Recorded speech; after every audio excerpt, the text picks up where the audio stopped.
नमस्कार मित्रों, हम राक्षी तंत्र में आप सभी का स्वागत करता हूं और ये आशा करता हूं कि आप सभी लोग स्वस्थ होंगे और मस्त होंगे।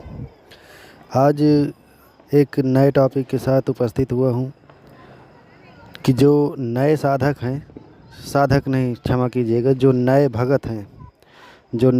हैं और जो एकाध शक्तियां सिद्ध करके और डायरेक्ट चौकी लगाने की सोच रहे हैं या चौकी लगाना शुरू कर दिए हैं, तो उनके लिए ये वीडियो है। कृपया इस वीडियो को ज़रा ध्यान से देखिएगा। कहीं ऐसा ना हो कि आगे चल कर के या कुछ दिनों में चल कर के कहीं आप कोई गच्चा खा जाएं। क्योंकि क्या होता है कि पहले तो शक्तियाँ जल्दी हासिल नहीं होती हैं और शक्तियाँ हासिल जब हो जाती हैं, मिल जाती हैं, तो शक्तियों का एक सुरूर सा शरीर में, अपने मन में, मस्तिष्क में जो है चलने लग जाता है। तो यही कहना चाहूँगा कि आप जो है थोड़ा सा इस वीडियो को ज़रा ध्यान से देखिएगा। उससे पहले अगर चैनल पर आप नए आए हैं तो चैनल को सब्सक्राइब कर लीजिएगा, अगर मेरे द्वारा दी गई जानकारी आप लोगों को पसंद आती है तो, और बेल आइकन दबा लीजिएगा, ऑल पर क्लिक कर लीजिएगा ताकि जो भी जानकारी मैं डालूँ वो सबसे पहले आप तक पहुंच सके। यदि आपने एक या दो शक्ति हासिल कर लिया है, सिद्ध कर लिया है, और उसके बल पर आप चौकी लगाना चाह रहे हैं या चौकी लगा दिए हैं, तो थोड़ा सा इस बात को ज़रूर समझिएगा कि जब आप किसी शक्ति को उतारा करते हैं या उसको हटाते हैं, तो आप ये ज़रूर ध्यान रखिएगा कि जो शक्ति जिस रोगी पर लगी हुई है और जिसने उसको भेजा है, तो उसके पास भी आपसे अधिक शक्तियाँ ज़रूर होंगी। तो और एक चीज़ ये होता है कि जब किसी शक्ति को आप किसी रोगी के शरीर से उतारा करते हैं, तो उस शक्ति को जो है उतार तो लेते हैं, पर उसको कहीं ना कहीं भेजना होता है या उसको कहीं ना कहीं उसका स्थान देना होता है, या उससे बात करना पड़ता है कि हम तुम्हें हटा रहे हैं, बताओ तुम कहाँ जाना चाहोगे। यदि ये सब आप नहीं करते हैं तो वो शक्ति उतर तो जाती है, हट तो जाती है, पर वो जाती कहीं नहीं है, वो आप ही के आसपास रहना शुरू कर देती है और आपकी शक्तियों को जो है, जो आपने एक या दो शक्तियां हासिल कर रखी हैं, उन शक्तियों को आपके ऊपर आने से रोक देती है। और फिर आप जो है परेशान हो जाएंगे कि मेरी अनुभव बंद हो गए, मेरी शक्तियां मेरे पास नहीं आ रही हैं, जो मैं पूंछा अपनी शक्तियों से लेता था वो पूंछा अब शक्तियां नहीं दे रही हैं। क्योंकि जिस शक्ति को आपने उतारा या हटाया है ज़बरदस्ती अपनी शक्तियों के द्वारा, तो वो शक्ति जो है, जिसको आपने उतारा है, वो शक्ति फिर जहाँ से आई है उसके पास जा कर के बताएगी। तो वो जो भगत है, तांत्रिक है, वो अपनी कार्रवाई फिर अपने हिसाब से करेगा। हो सकता है फिर आपकी शक्तियों को बांध भी सकता है, आपकी शक्तियों को हटा भी सकता है, रोक देगा और आप इधर परेशान हो जाएंगे। तो जब तक आपके पास पर्याप्त मात्रा में पावर और शक्ति ना हो, तब तक आप चौकी ना लगाएं तो ज़्यादा बेहतर है। पहले यदि आपका कोई गुरु है तो ठीक है, गुरु नहीं है तो पहले आपने शक्ति तो हासिल कर लिया, पर एक कोई गुरु बनाइए, या तो फिर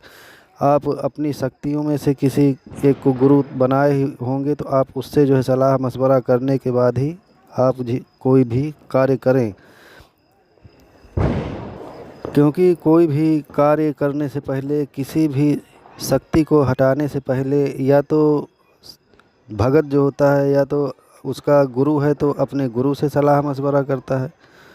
या गुरु नहीं है, अगर आपकी शक्ति आपसे कान के द्वारा बात करती है या स्वप्न के माध्यम से बात करती है, तो किसी भी रोगी को ठीक करने से पहले आप या तो अपने गुरु से पहले सलाह मशवरा लीजिए, या तो फिर अपनी जो शक्ति जो आपके कान के माध्यम से, कान के थ्रू आपसे बात करती है या स्वप्न के माध्यम से, तो ये कोई भी बड़ा कार्य है या जो भी कार्य है उसको करने से पहले एक बार अपने गुरु या अपनी शक्ति से सलाह मशवरा अवश्य करना चाहिए कि हे माता या हे गुरुजी, ये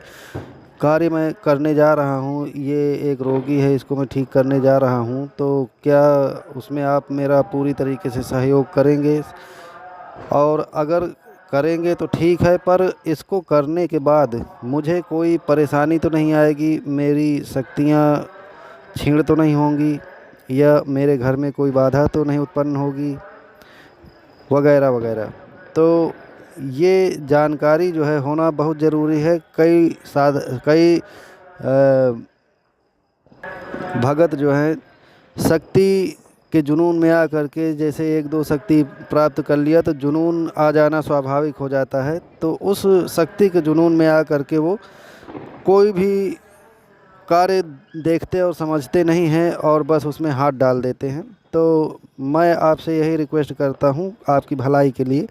कि आप जब भी ऐसा कार्य करें तो इस वीडियो को देखने के बाद जो जो मैंने इसमें बताया है तो उसको जो है ज़रूर ध्यान रखें,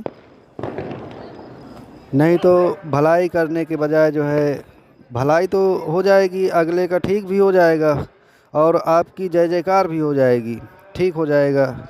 शक्ति जो उसके ऊपर लगी है वो हट भी जाएगी। पर अब आपने अगर उसको स्थान नहीं दिया कहीं जहाँ भी उसको, जैसे तांत्रिक लोग होते हैं जो अच्छा भगत होता है तो वो शक्ति को जब उतारा कर लेता है तो उतारा करने के बाद उसको अपने पास में नहीं रखता है, वो उसको कहीं ना कहीं ले जा कर के उसको स्थान देता है। जैसे किसी नदी के किनारे ले जाकर उसको स्थापित कर दिया, या किसी शमशान में ले जा कर के उसको स्थापित कर दिया, या बहुत पावरफुल है तो कहीं ना कहीं उसको ले जा कर के वो छोड़ देता है और उसको बोल देता है उस शक्ति को कि ये तुम्हारा स्थान है, इधर ही रहना और कहीं नहीं जाना है तुम्हें। तो ये चीज़ें होती हैं। तो यही आज मैं आप लोगों को बताने के लिए जो है ये वीडियो बनाया हूँ, ताकि देखिए आप जो भी मेरे सब्सक्राइबर हैं मेरे लिए एक परिवार के समान हैं, और जो सब्सक्राइबर होते हैं जो सब्सक्राइब करते हैं वीडियो को देख करके, तो कहीं ना कहीं ये आशा और उम्मीद ज़रूर रखते हैं और रखना भी चाहिए कि ये जो सब्सक्राइब किया हूँ जिसका ये चैनल, तो वो कभी कोई गलत चीज़ नहीं बताएगा या कोई ऐसी चीज़ होगी जिससे हमें ख़तरा हो सकता है तो उसके प्रति आगाह भी करेगा वीडियो बना करके। तो मेरा आज का पूर्ण रूप से माध्यम यही था कि आप लोगों को मैं एक ये जानकारी दूं कि जो नए साधक होते हैं, नए भगत होते हैं, जो नई नई शक्तियां जैसे प्राप्त किया एक दो शक्तियां, तो कहीं उन शक्तियों को हासिल करने के बाद और शक्तियों के जुनून में आ करके कहीं अपनी शक्तियां ना गंवा दें। शक्तियां तो जाएंगी ही जाएंगी, लेकिन परेशानियां भी अलग से बढ़ जाएंगी। तो आशा करता हूं कि ये जानकारी आप लोगों को पसंद आई होगी।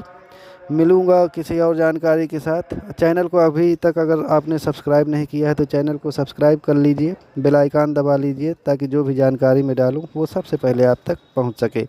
स्वस्थ रहिए, मस्त रहिए, माता रानी आपका ख्याल रखें। जय माता की।